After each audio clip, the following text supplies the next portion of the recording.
Welcome to TradeTheMBI.com. This is Jonas Report is for the 30th of December, and as we get close to the end of the month, again, we're still holding right on to the highs. MBI white getting close, but still not able to eclipse the magenta, nor on the DOC do we have any change. DOC green still riding well above cyan. Cyan is below red, which is always a buy.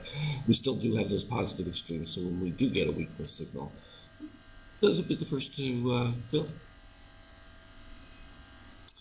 And from a Dow standpoint, breaking up to new highs, still consistent within that. Likewise, similar readings, nothing special. The interesting one here is the NASDAQ, in my view, because it's weaker. And move of the magenta below 33 at this particular point would be definitely a sell signal, assuming you've got DOC spread, which would be the cyan moving above red and green dipping down below. So looks to me like the NASDAQ will probably be the first precursor domino to give any indication of a potential weakness. But for now, nothing's changed. It could happen quickly. We'll see it first, again, always on the 5K, 50K charts that we follow.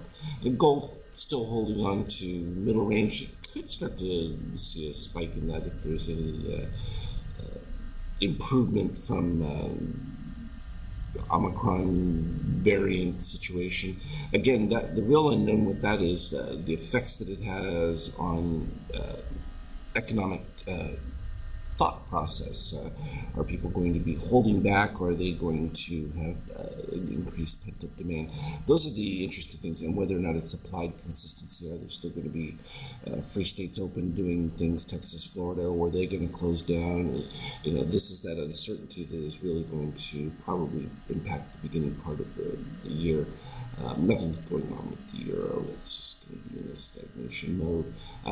But oil, if it continues to creep up, and if we continue to see any international situations, obviously you have Russia and Iran, all those things heat up, and they can cause significant fear factor, which would only elevate price. And a lot of people are talking about wanting to have that extremely higher price of over 100 plus per barrel, and so as long as that talk takes place, inflation is going to be the big bugaboo that hides behind everything. From Bitcoin, off of that sell signal, hasn't really turned around, keeps putting white MBI leading. Even on this latest one, it's got a little bit of a spike, having done that, but as soon as that pivots lower, I think you would expect this just to move back to declining 50%. We have 48,000 as that previous algo level, so you would expect that it would try to push back towards that. There was some pretty sustained selling in there, starting to improve, shakeout getting back near zero, so could be enough to turn it around, finish out a few of the weak hands. And we talked about the fact that you get these lower levels. They had previous positive extremes.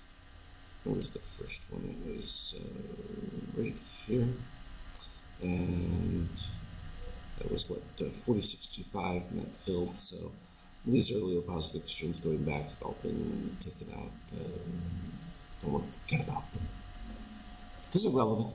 And from a Ethereum being below the 4,000, again, we talked about that from a psychological element that just added to the selling. And of course, you're only going to hear about how the huge returns, blah, blah, blah. You're not going to see anything about these major drawdowns that took place within the years for all of these, and some of the moves were quite spectacular.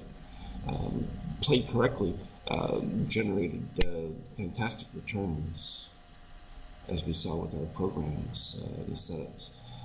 Coming off the sell signal right there, we had a brief move, the TPMBI, which kind of just took the sell right at the bottom of that before two more adding back in at the same relative area. So kind of a net, nothing from that standpoint. Now you've got significant weight leading here in the 50K. That's interesting because it pivot down magenta, and I would expect to start seeing significant pullback at least to the 50%. At this particular stage, that's 47.30. And depending on where we're at that stage, the zero is definitely in play, though it is potentially going to be a rising zero coming off this. But that would be your first indication to start to fill a whole lot of these positive extremes. You got one that's just below the 50% right now at 47.15, and then you go into these other tranches that are right after you get either blue or green, the first one being right there, 46.70, and then going all the way down to 46.62, and then those first breakout ones that take you all the way back to the 45. That would be significant and unexpected, but the potential for rollover going into the end of the year, we want to be aware of it so that at least you've got it marked. So if the sell signals happen to come in, we're ready for it. Otherwise, we just follow with what is. Keeps it pretty straightforward from a 5K standpoint. Very tiny day. It's pretty clean. Every time we get a little peak, I sell, move down, maybe get a build back up, turn around, and did the same thing after hours. Plummeted, popping back right back up to the highs from where it closed the previous day, and looking pretty weak though with white MBI that just trails down a little bit lower. I don't expect that to fill back in. Whether it'll happen before the market regular time opens, we'll see. There you have it, long and the short of it. As we come to the end of the year, it's going to start to get interesting because there's just a lot of dynamics happening and a lot of people are going to be changing focus, and that's when we start to get interesting moves because you have some in the crowd believing things are going to go a different way than other people, and that gives us volatility. Not something that we've seen because everyone's been pretty consistent with the same trade, which is just buy every day. So, and not to say that there isn't that crowd that still believes that. So the question would be how much momentum and whether the momentum is significant enough with real money, not just talking heads. Because we all know that it's the real money makers that move things, not the guys talking about it. As always, though, trade well. We'll talk to you later.